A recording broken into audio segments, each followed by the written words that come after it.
So, you have been back at the monastery for a few weeks, and the chaos that resulted from bringing back all the patients of wonder has largely subsided. Most of the patients have been returned to their families or relocated. Well, Piper's going to be in the library. Okay? As he is wont to be. That's where, so it just depends what. Everyone else is doing? Is there like a training area? There can be, for sure. There's a large courtyard sort of in the middle, so if James wants to be training in there, be a good Yes. spot for it. James will attack training dummies. Baba Yaga is going to be spying on Alice. Alice is also in the library reading all the medical textbooks she can get her hands on. Okay, then Baba Yaga is behind a bookshelf, watching her. So Piper is talking with a older gentleman who's wearing a sort of large, sort of floppy beretish kind of hat. They're consulting in a book before Piper closes it and hands it to him and thanks him before he walks back over, and he stops and he looks down. What are you doing? And Hamlin is laying on an open book. You are not a Greek tragedy. You're not Greek for one. And he watches his mouse, who very exaggeratedly goes through a death scene. He just shakes his head, walks over, and Hamlin, laying next to the book, looks at it, looks back at him, looks back to the book, looks back to him, looks back at the book, until Piper, finally giving in, turns the page. And then decides not to continue dealing with this and goes to a different table. Leaving his mouse with a book. Of Greek Excellent. tragedies. He does wonder why Baby Yaga keeps popping around the side of a bookshelf, disappearing, popping up, glancing through the middle between the shelves, popping down, then appearing lower down, looking through. He chooses not to challenge the Yaga at this point, but he is wondering, why is she so strange? And while James is training out in the courtyard, he is tapped on the leg. And if he will turn around, he sees Iskra standing there. As he continues to attack the dummy, he will inquire. What do you need, little one? Felix says that you and I and Piper and Baba Yaga all need to meet him in the library, and Piper and Baba Yaga are already in the library. I found them there already. So I just need you to come to the library now. All right. And he will finish up. He will sheathe his sword and go to the library with Iskra. All right. And once they reach the library, Iskra, who had previously located both Piper and Baba Yaga, but decided that since they were already where they were supposed to be, she didn't need to bother them, will go inform them both that they are required. So she's going to go tap Baba Yaga on the shoulder, because she can tap Baba Yaga on the shoulder. Yes, what is it, Iskra? For one, what are you doing?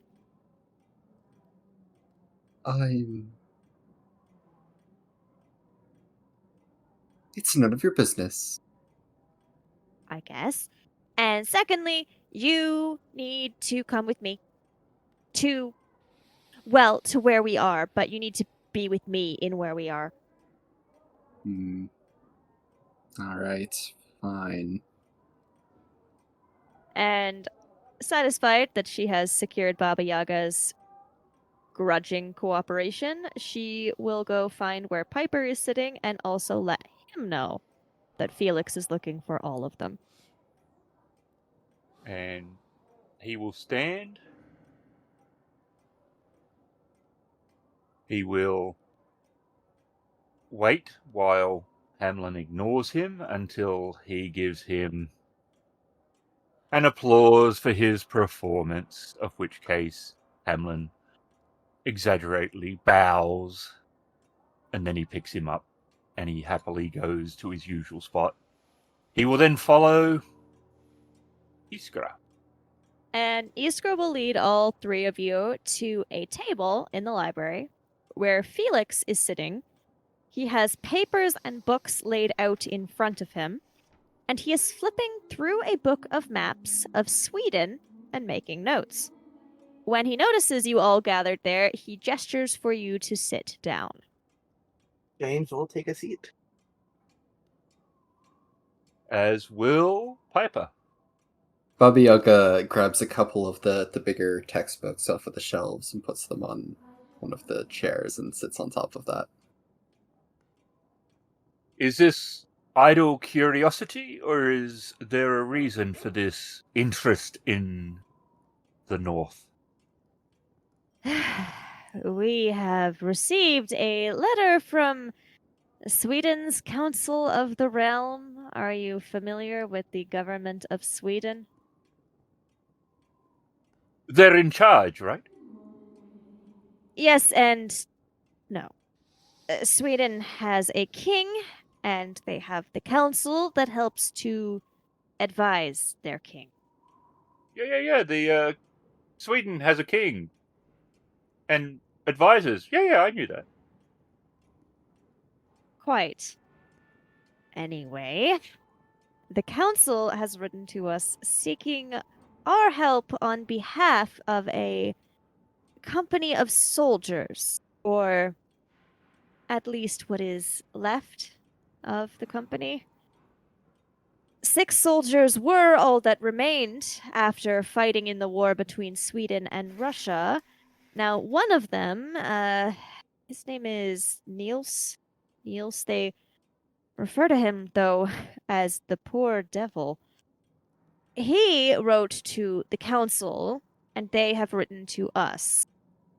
He informed them that the remaining soldiers of this company are being picked off one by a monster he says can take a bullet without batting an eye. 2 of his former comrades have already been slain. Those who remain have barricaded themselves in the mansion of their former commander, a man named Anderson, and he is now leading them again, this time in defense of their lives and those of his family.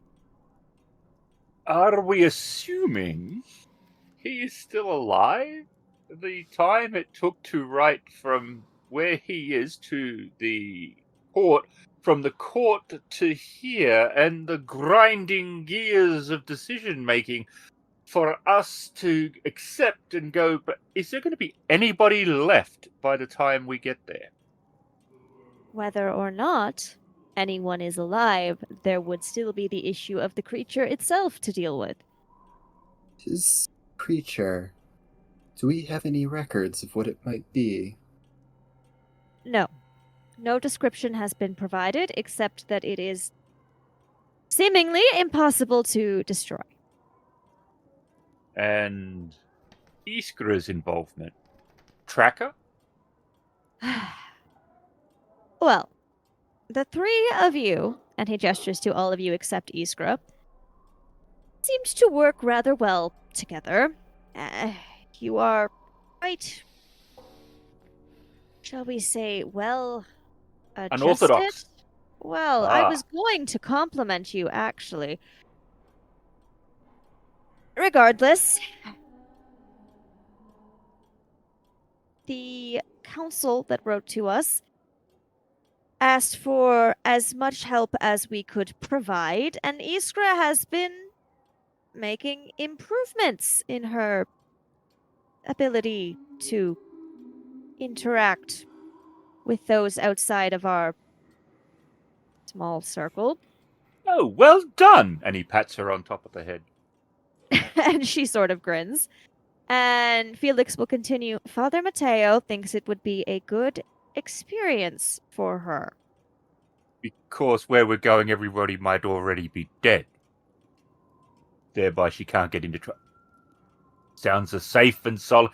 Smart man he is. Always said that about our father.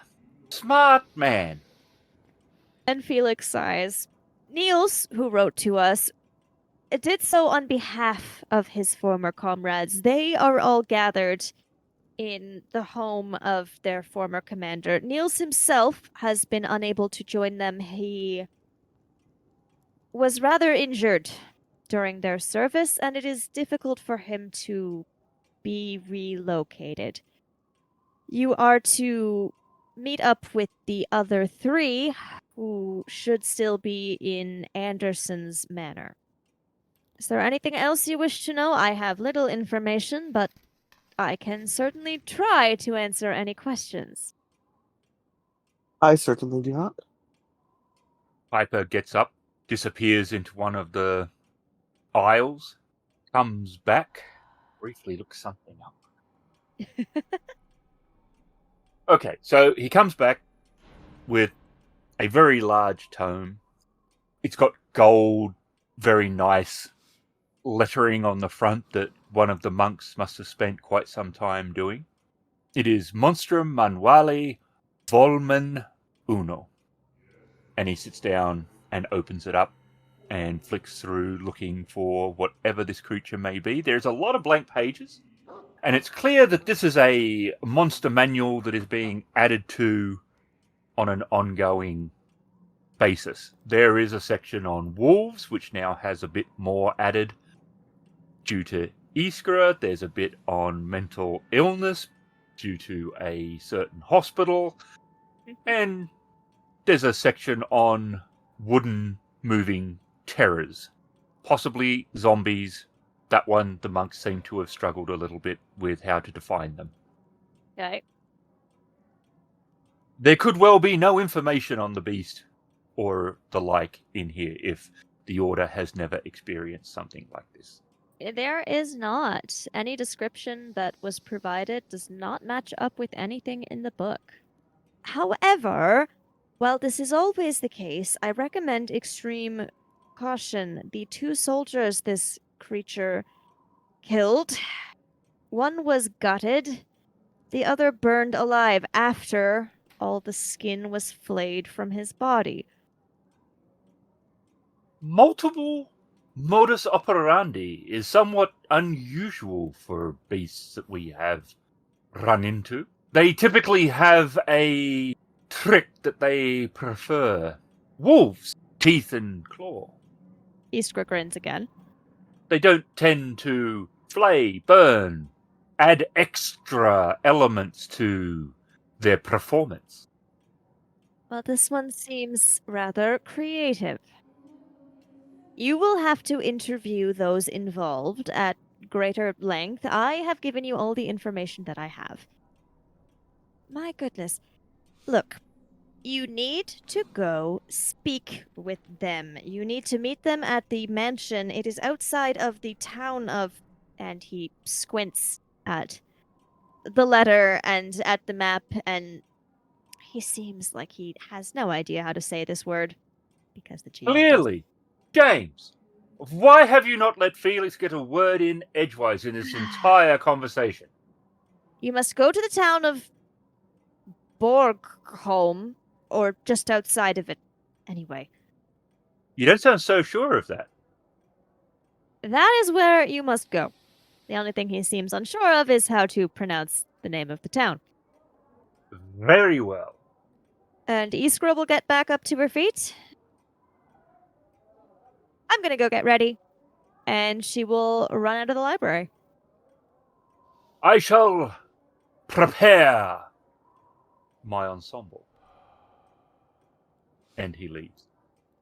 I also need to gather the ingredients that I need. Nutmeg for the eyes. Is it cold up north, or is it summer? It's not gonna be too cold. It's maybe colder than Italy, where you are, Right, but it's not right. the But I middle of mean, winter. it's No. yeah. That's what I'm going to turn up in a blizzard, and, Yeah. No, it's not winter. which just leaves James at the table. Yep. Well, James has everything he needs. All right. Well, Iskra is going to get herself ready and then head to the courtyard to wait for everyone else. James will finally decide to get up from the library and head up to the courtyard. Where he and Felix were sitting in awkward silence because Felix was like, I've got nothing left to say. I'm going to continue making notes on this map of Sweden.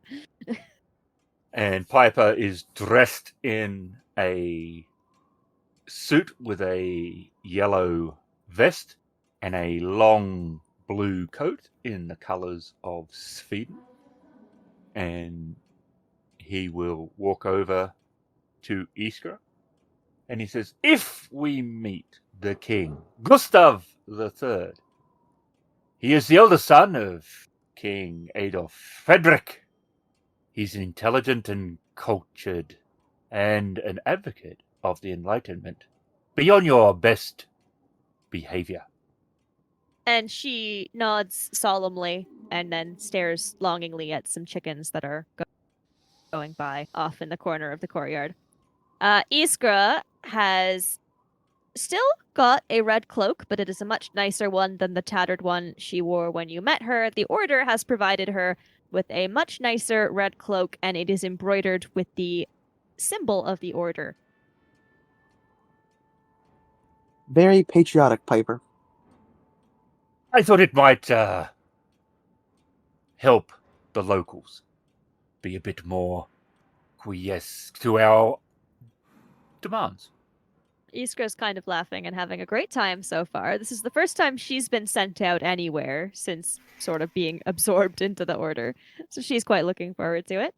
And has Baba Yaga joined everyone in the courtyard? Yeah. Did you remember your nutmeg? It's not nutmeg, Piper. What would you need nutmeg for? You could never be sure. It's the kind of thing everyone says, what would we need nutmeg for? Until we are in Sweden with a beast that can stop a bullet, and the one thing you needed was nutmeg. And you didn't have it. Do you need nutmeg? No. Are you sure? He thinks I you need have it. other things that would serve better than whatever nutmeg could do. How do you know that it will do better than nutmeg if you're not sure what it is nutmeg can do? I don't plan on doing much baking. Ah, so you suspect that nutmeg is used in cooking? How do you know that it is not used to throw in people's eyes? There's a book up there that talks of ancient Japan, which had nutmeg assassins that would throw it into the eyes of unwary adversaries. I have better powders for such things. We shall see. And you're sure you didn't get that book from the fiction section?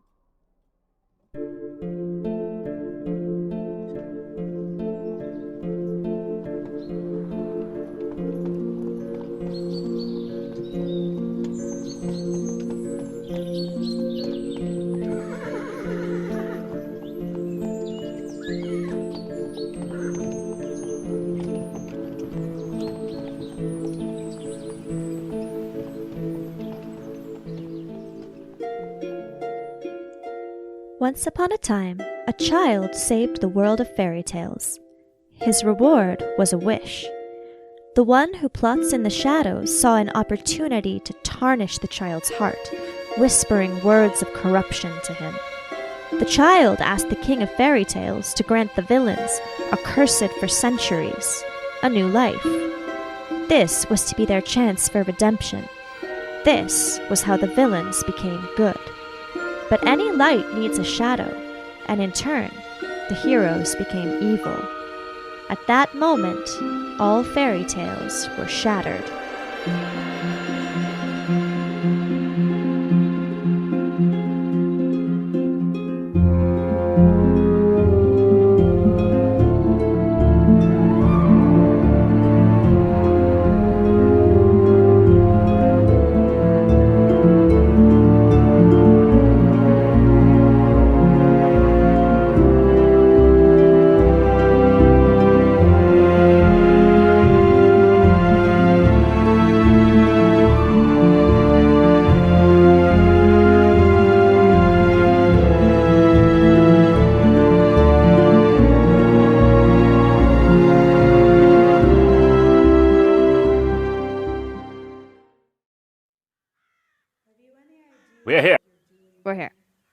All right.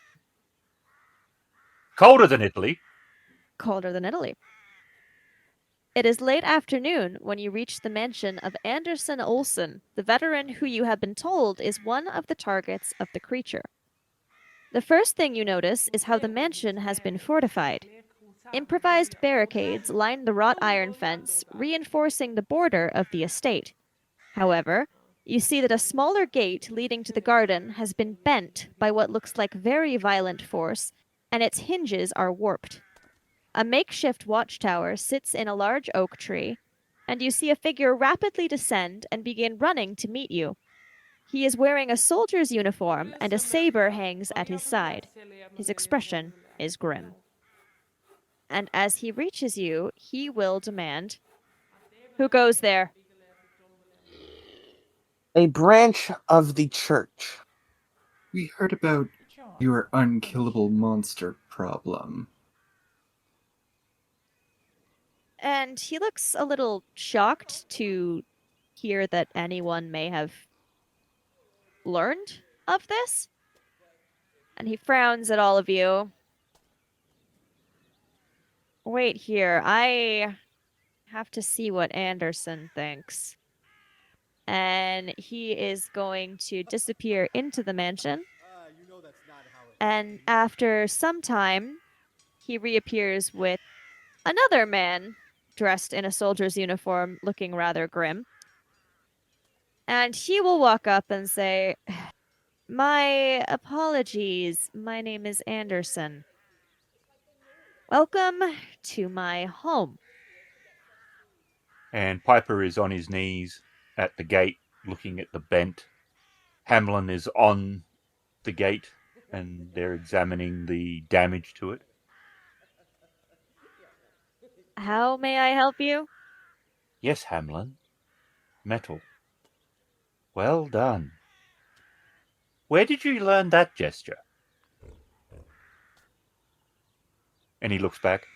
What did this? I understand aesthetics are different in different countries, but I am assuming that this gate, this is not its normal and natural position.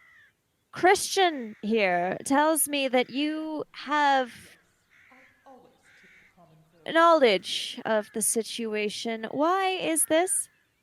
We received a letter, or rather, the Order received a letter. Or rather, the Vatican received a letter, which then got forwarded to the Order, which then got forwarded to us, and therefore here we are, a long way from Italy, I must say, and my library. But here we are, and we have been sent to look into your unkillable, ravenous beast. And who wrote to you? And he snaps his fingers at James. Iskra is going to pipe up from where she's been standing rather quietly and say, "Felix said that Niels wrote to your council?" And Anderson is going to sigh and say, "Of course he would. Ever the coward." And indeed he did. "Look, I am in a bit of a bind here. You see, I did not request your help, and I do not really want it. However, I have heard of your order, and as a former soldier, I understand that I may be required to bow to your authority. However, there are a couple things my comrade here and I need to discuss. Follow me. You may wait inside the house, and I will rejoin you once we have settled things." And he will look to the four of you to see if this is agreeable. That is agreeable. Then he will lead you into the mansion. He will leave you in the main room, the entrance hall, which does have some seating if you wish to sit. And he and the soldier he called Christian are going to go off into another room, presumably to have their discussion. And he will examine the bookshelf clearly, carefully, and at some length before turning around. As I suspect, Swedish. And he will sit down. German, French, and English I am not too bad with, but I must admit I have never dealt with Russian or Swedes. The mansion, from what you can see, is large and lavish, and during your time waiting, you see over 20 servants working there. Although none of them seem particularly capable of defending the place, so you suspect that has been left entirely up to the 3 soldiers who are holed up here. One servant, who is particularly talkative, introduces himself as Adam and is content to chatter away to you about anything you might ask. At one point, you see a young boy, perhaps 5 or 6, enter the room. He seems curious about you and begins to run over to you, but is quickly stopped by a woman you assume is his mother. She does not look at you, but keeps her gaze down, and while you sense she is frightened by the situation, she also seems very sad. They are standing to one side of the room now, while she tries to prevent him from accosting you. And there is also Adam, the servant, who is cleaning in this room and quite happy to chat if anyone wishes. The boy can come over if he wishes. We are not doing anything at the moment. I would not wish him to bother you. She's still not looking at you, but keeping her eyes to the ground. We do not bite. Then Baba Yaga turns to look at Iskra. Much. Not helping. I don't bite. Iskra mutters to Baba Yaga. And with a sigh, the woman will relinquish her grip on the young boy, who immediately does run over to you. And he's sort of looking at the 4 of you, trying to decide who seems the most interesting. And he's not quite sure, so to the group at large, he's going to start bombarding anyone who will answer him with questions. Who are you? Why are you here? I am not supposed to go outside because there's a big monster. Did you see it? We have not seen it yet, but we intend to. Well, if you haven't seen it yet, then why are you here? And we're here because we're not somewhere else. That's not really fair, you know. Well, you get to see it and I'm not allowed. I don't think that's fair. Mum, I don't think that's fair. And he turns back to the woman and she's glancing at him every once in a while to make sure that he is not in danger or becoming too much of a bother, but she is not willing to engage with you as a group. You see, you have to be an investigator in order to see creatures. I could be one. Yes, you could indeed be one as you grow up, but you're not one yet. They're not grown up. And he points at Iskra and Baba Yaga. Yes. But Iskra is a very, very special case. And Baba Yaga is whatever it is that Baba Yaga is. And he kind of frowns in confusion. So who are all of you then? You're Baba Yaga? What kind of a name is that? I'm Eric. That's a name. It's not Baba Yaga. So you haven't seen the monster, Eric? No, but I heard it. What did it sound like? It sounded big, and it crashed up the gate, and it kind of yelled. But it didn't say any words. Can monsters talk? I don't think this one can talk. Some can, but not all. This one didn't talk. It just kind of screamed. The gate was not flattened, however. Not of something the size of a elephantos, so... I don't know. Anderson said that that the monster wrecked it. Could well have. And it might be large, but it probably not huge. Christian and Anderson are watching every night, and they shot at it the other night, but they said it didn't really stop it. But it seemed to make it run away for a little while. And Hans is sometimes here too, and he watches for the monster, but he's not here right now. And my mum makes me hide every time it comes. You have a very caring mother. I guess so. So we have Hans, Christian, and Anderson. Ah, they're all here. This is Anderson's house. He lives here. And I live here, and my mum lives here. And Hans and Christian didn't used to live here, but they just came when the monster started. I cannot put a finger on it, but that name sounds familiar. That was the other hint. Yes. My mum and I didn't used to live here either, but we started living here, I don't know, when I was little, but not that little.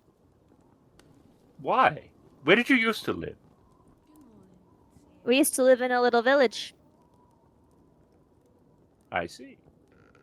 It wasn't so nice, and my mum had to work every day. All day. Now she doesn't have to. That is good. Good for you and your mother. Do people not work here? Well, some people work here. Like Adam and the other servants, they work here, but we don't. We just live here. Can you do anything interesting? Baba Yaga will pull out some of her sparkle powder from her pouch and create a little fireworks display from a palm-sized fireworks display, not around the room. Fill the Explode house the with room. Boom! Blows up the house. Fireworks! And Eric is delighted, but this seems to alarm his mother, who calls him back over to her, and he will reluctantly go rejoin her, and they sit down on a couch in the room, and she starts reading to him from a book. Eric and his mother are reading, and Adam, the servant that Eric pointed out, is still cleaning in this room. Perhaps we should talk to the servants and get his opinion on this whole not working thing. The name was Adam, correct? Yes, sir. That's my name. Come have a seat. Are you sure? I'm on the job, sir. Do you not get breaks? Well, I do, but I'm not due for... well, I suppose Anderson's not around anyway. What could it hurt? And he'll come sit with you. What are you here for? I assume you're aware of this situation with the beast. Oh, certainly. Something out there. I haven't seen it myself, no, but Anderson's had us boarding up windows and doors.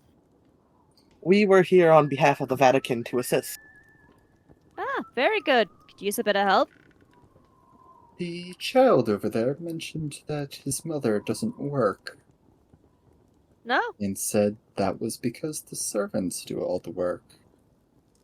Well, I'm not quite sure what you mean by that, but yeah, we're hired to work and she's not. So you do get paid then? Yep, that's what hired to work means, miss. And who hires you? Anderson? It's his house. Are all of the servants in the town hired by Anderson? I don't know what you mean all the servants in the town. All the servants in his house are hired by him. I couldn't speak for any other servants that don't work for him. Alright, I was just curious.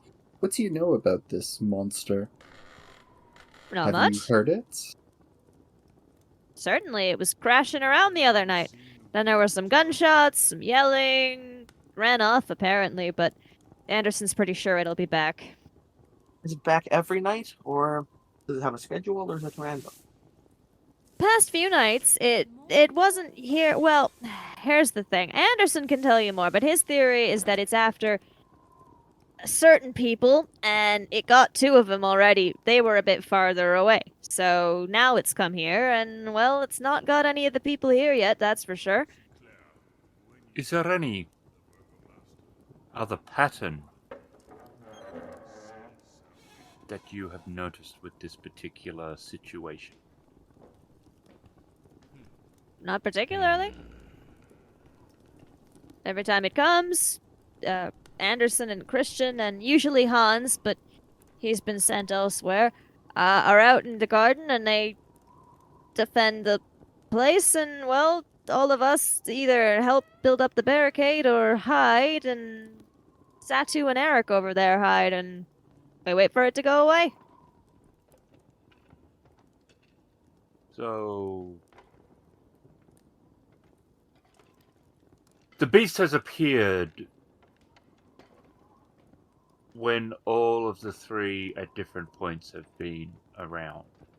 Oh, certainly. As I said, Hans is normally here too. It was only today that he got sent off somewhere else. And he too has seen the beast. Certainly. I am mildly confused as to why the creature would leave. My guess? Waiting to come back when it's easier to get who it wants to get. Anderson, well, probably because he used to be a commander, but he's made things rather difficult for the thing. Palisades, barricades, any kind of aids you can think of, we've built them. They've got rifles set up, watchtower. They do the best they can, and let's just say the two that it got already weren't quite so prepared. Look, the most I've had to do with it is nailing boards over some windows and doors. Seems to be rather focused. You'd have to ask Anderson about that. I think he knows... well, he's got some theories anyway. Sort of heard him and Christian talking about them, but they're a little hush-hush about the whole thing. They say they don't want to scare Satu and Eric, but I don't know. Is Satu another child living here? Oh, Satu's Eric's mother. It's right over there. Ah, I see. Is that Anderson's wife? No, not... well, it's a bit complicated, that. Complicated is James's middle name. No, that would be Henry. She's someone from his past. He reconnected with her a couple years ago and found out she and her son were living in poverty and invited her here. I think well, the servants are all pretty sure he wishes she were his wife, but she doesn't quite seem to feel the same, if you know what I mean. But she's quite happy to live here. Well, I mean, who wouldn't? If you had the opportunity to get out of poverty and live in a mansion, wouldn't you take it? I would. I'm only here because I'm in debt. To who? Oh, to Anderson. Why? Because I borrowed money from him? Numeration, I see. Couldn't pay him back. He said I could work off my debt working in his house, and it's not so bad, really. Do you mind fetching us some tea? There's some money in it for you. Certainly. Help me get out of here any quicker, I'm for it. When I took the job, I didn't think there'd be a creature attacking every night. And he will head out to get some tea. And as he does so, Christian and Anderson will return from the side room they were in and walk back over to you. And Anderson, who seems to be the main spokesperson for all involved, will address you. All right, we've talked it over, and... well, I am still not entirely sure we need the help. And I certainly don't approve of Niels reaching out on our behalf without asking us. We will accept whatever help you can give. Wunderbar. I assume you will want more information. That'd be wonderful. What do you want to know? This particular beast seems to be particularly targeted. It is focused. It is here. It is Oh, yes, it's systematically eliminating every member of my former company. You are quite right. Why? Well, I won't lie. We we used to say our souls were soaked in blood. We took rather a lot of lives in our time. I'm sure there are a lot of people who would like us dead.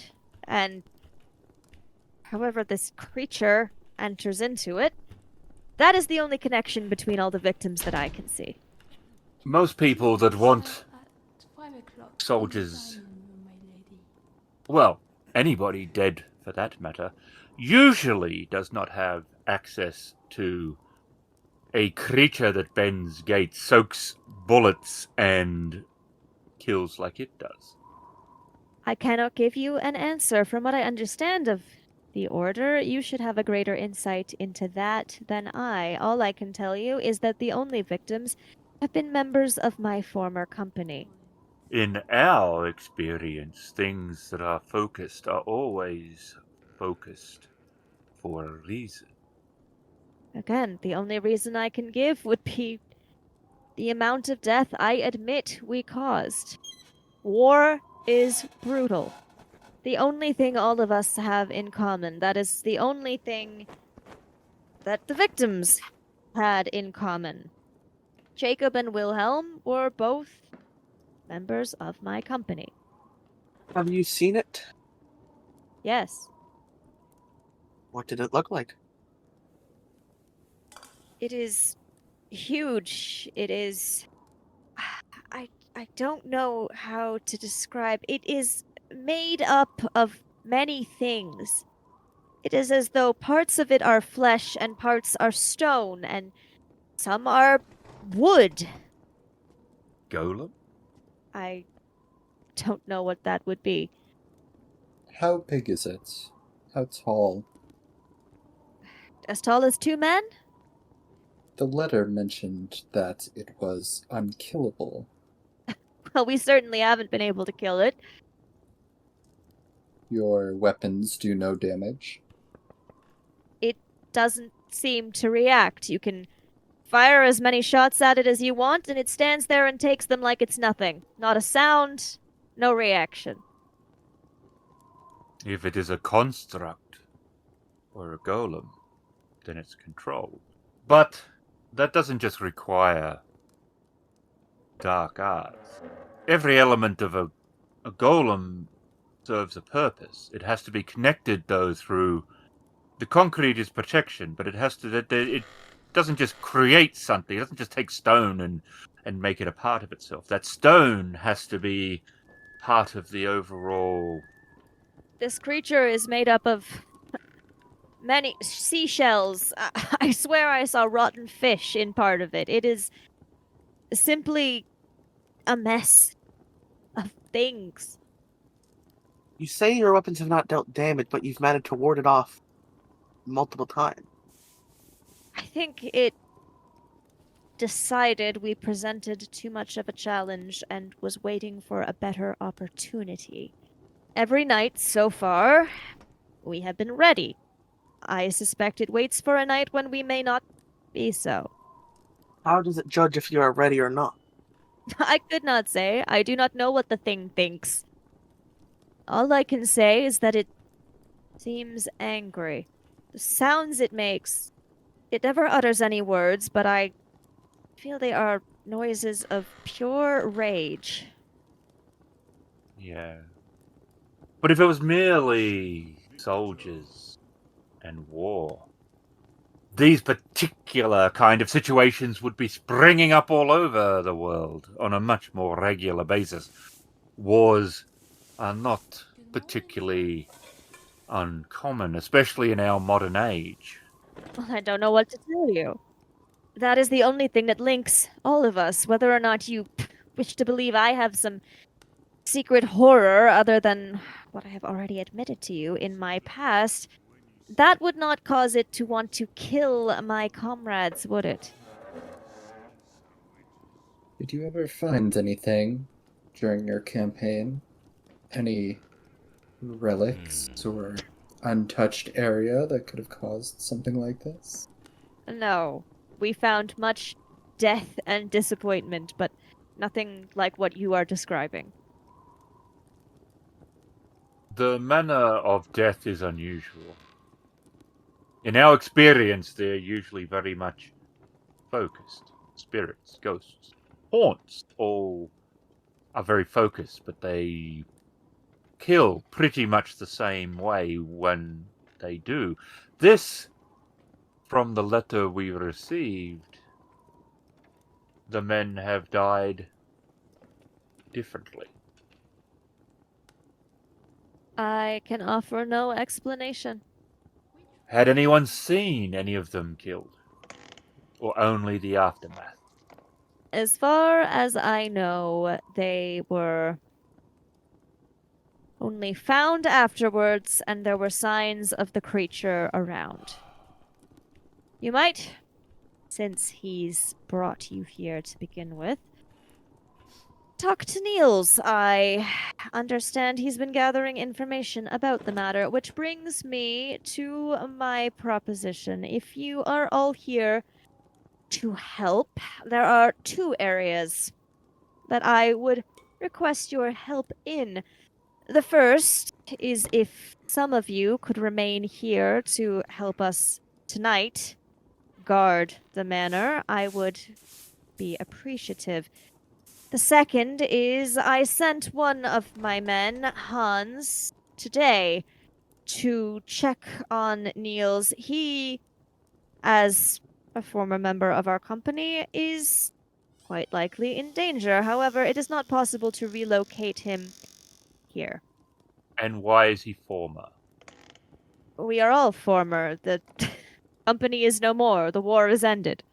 No, that may be true, but you are still a company of sorts. If you are wanting to describe us that way, then I suppose merely because he cannot be present. Why? Because he lost both of his legs. It is rather difficult for him to move. Inconvenient, I'm sure. I'm sure he finds it so. I can do so.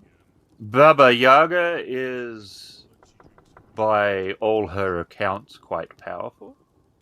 And James is a very accomplished warrior. Well, it may be selfish. Then, in that case, I would request the 2 of them stay here. Well, I would like the best here to protect my family. I don't mean to pry on this particular question, but so we are aware of the number of bodies. Who is your family in this residence? Well, they are not exactly my family as such, I suppose, but I provide for them, and I do think of Eric rather as my own. Eric and his mother are here, and I provide for them. I see. I would have no harm come to them. Stated my intention. It is up to the 2 of you to state yours. I do not mind staying behind. I'm still waiting for my tea, after all. That is true. I would not so much look at it as staying behind as the beast could well turn up here. And if the beast goes to Neil's house, would you not then be overwhelmed? I do not think it will. The beast has come here the past few nights. I do not particularly believe it will visit Niels. I simply sent Hans as a precaution. And I have spent the entire travel time from Italy to here with you. Some quiet contemplation in the wilderness of beasts is strangely offering a comforting thought. Iskra pipes up. If we're splitting and those two are staying, am I not going with you, though? Yes. And I won't get in the way of your quiet contemplation? No. Oh. Your tracking He- skills will be most He useful. did say quiet contemplation with beast. I suppose he did. And Iskra looks quite satisfied with this description. Very well, then. If that is settled, then I shall make sure the two of you remaining behind get your tea, and I can direct the other two to where you will find Niels. He lives in the village nearby. The village is called Sunsval. Very well.